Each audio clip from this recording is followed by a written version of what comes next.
તો હવે સમાચારમાં આગળ વાત કરીએ આપણે તો સાવલી પાંડુ ભૂતળી જોબ રૂટ ઉપર નવી બસ સેવાની શરૂઆત થઈ છે। સ્થાનિક મુસાફરોને વધુ એક બસ સુવિધાનો લાભ મળ્યો છે।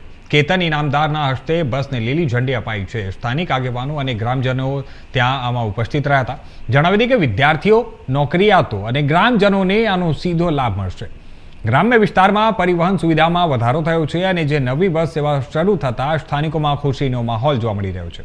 લાંબા સમયથી ઉઠતી માંગને ત્યાં સારો પ્રતિસાદની સાથે આ નવી બસ સેવા શરૂ કરવામાં આવી છે।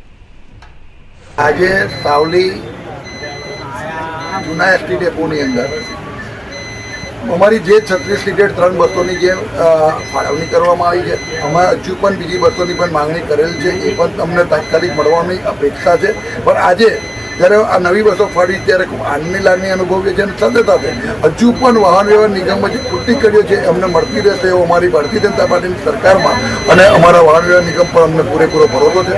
માન્ય મુખ્યમંત્રીશ્રી, માન્ય નાયબ મુખ્યમંત્રીશ્રી બંને જ્યારે નાનામાં નાની વસ્તુ પર પૂરેપૂરું ધ્યાન આપે છે ત્યારે આજે જે દિવસે અમે આ ભલે 36 સીટર બસનો આજે અમે આ લોકાર્પણ કરીએ છીએ, પણ આ બસ લોકો માટે ખૂબ જરૂરિયાતવાળી વસ્તુ છે અને એના માટે સરકારનો આભાર માનીએ છીએ અને નિગમના તમામ લોકોને પણ કહીએ છીએ એનો સારો ઉપયોગ થાય અને સમયસર બસ લોકોને મળી રહે અને કોઈ પણ બસની સુવિધાથી વંચિત ના રહે એવું એમનું કામ રહે એવી અપીલ પણ કરી છે। ફરી એક વાર સૌનો આભાર।